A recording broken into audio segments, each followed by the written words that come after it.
बुराई तो तुम्हें हजारों की भीड़ में भी ढूंढ लेगी। ठीक उसी प्रकार जैसे गायों के झुंड में बछड़ा अपनी माँ को ढूंढ लेता है, परंतु जो बंसी वाले को दिल से मानता है वह बुराई में भी अच्छाई ढूंढ लेता है। व्यक्ति को सदैव बुराई से बच कर रहना चाहिए। अगर कोई बुरा कर्म करता है तो वह कर्म उसको अपने जीवन में भोगना ही पड़ता है। जिस प्रकार बछिया झुंड में भी अपनी माँ को ढूंढ लेती है, वैसे ही कर्म का फल आपको हजारों की भीड़ में भी ढूंढ लेगा। माधव कहते हैं, किसी जीव को कष्ट देकर आप मुझे खुश नहीं देख सकते। श्री कृष्ण जगत के स्वामी हैं, वह कण कण में निवास करते हैं। छोटे से छोटे जीव के हृदय में ईश्वर का वास होता है।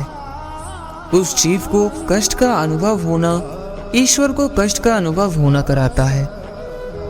अर्थात किसी जीव को कष्ट देकर अपने ईश्वर को खुश कैसे देख सकते हैं आप।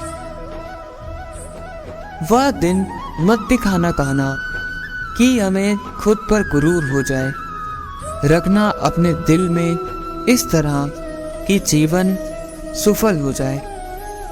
जो कृष्ण का दास हो जाता है वह अपने आराध्य से ऐसे दिन न दिखाने की कामना करता है जिससे उसे कभी गुरूर आ जाए। वह तो अपने कृष्ण का सेवक ही बनकर जीवन सफल बनाना चाहता है। जो हुआ अच्छा हुआ, जो होगा अच्छा होगा। स्वयं को मुझ पर छोड़ दो, अपने कर्म पर ध्यान दो। कर्म ऐसा जो स्वार्थ रहित, जो हुआ अच्छा हुआ, जो होगा अच्छा होगा। स्वयं को मुझ पर छोड़ दो, अपने कर्म पर ध्यान दो। कर्म ऐसा जो स्वार्थ रहित, पाप रहित हो। कृष्ण अपने भक्तों को कर्म का मार्ग दिखाना चाहता है।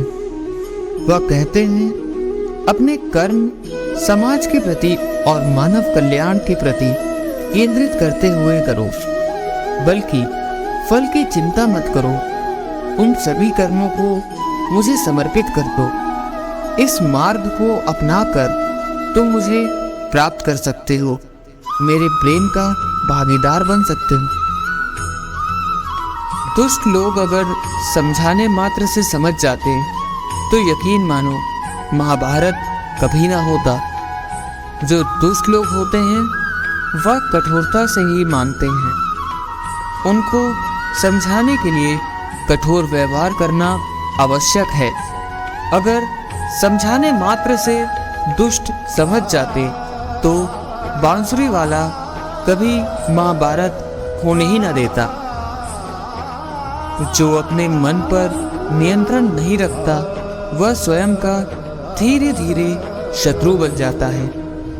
मनुष्य का मन सदैव से चंचल रहा है। इस मन की चंचलता ने मनुष्य को पथभ्रष्ट तथा मार्ग से विचलित करने में कोई कसर नहीं छोड़ी। जो व्यक्ति अपने मन को नियंत्रण में नहीं रखता वह धीरे धीरे स्वयं को शत्रु बना लेता है। ज्यादा हंसने और बोलने वाला व्यक्ति अगर चुप हो जाए अचानक से तो मान लेना वह भीतर से टूट चुका है। जो व्यक्ति सदैव हंसता खेलता मुस्कुराता रहता हो, अगर वह अपने स्वभाव से भिन्न हो जाए, अर्थात चुप गुमसुम उदास रहने लगे, तो समझ जाना उसके हृदय में एक पीड़ा है। उस पीड़ा ने उसे कमजोर बना दिया है। जिस व्यक्ति के पास संतुष्टि नहीं है, उसे कितना भी मिल जाए वह असंतुष्ट ही रहेगा। जिस व्यक्ति के पास संपूर्ण धन दौलत, ऐश्वर्य, वैभव सब है मगर संतुष्टि नहीं है, उस धन दौलत का कोई अर्थ नहीं।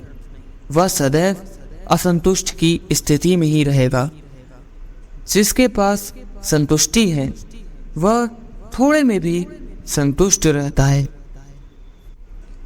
जिंदगी में सदैव अवसरों का आनंद लेना चाहिए, लेकिन किसी के भरोसे को तोड़कर नहीं। जिंदगी में भरोसा एक ऐसी चीज है जिसे प्राप्त करना वर्षों की मेहनत समान है।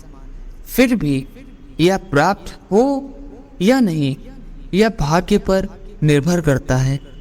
किंतु भरोसे को तोड़कर पुनः प्राप्त करना यह संभव नहीं है। इसलिए जिंदगी में अवसरों का आनंद ले, लेकिन भरोसे को कभी टूटने ना दें। प्रेम में कोई वियोग नहीं होता, प्रेम ही अंतिम योग है, अंतिम मिलन है। प्रेम कभी न समाप्त होने वाली प्रक्रिया है। जिस व्यक्ति को प्रेम हो जाता है वह फिर जीवन और जीवन के बाद भी प्रेम के वशीभूत रहता है। प्रेम को प्राप्त करने के लिए त्याग, तपस्या और योग का सहारा लेना पड़ता है। कभी भी स्वयं पर घमंड मत करना। पत्थर भी भारी होकर पानी में अपना वजूद खो देता है। जो व्यक्ति अपने अहंकार से भरा होता है, जिसमें अभिमान भर जाता है, वह उस पत्थर की भांति होता है जो भारी होने के बावजूद भी नदी की धारा में डूबकर अपनी अवस्था खो देता है।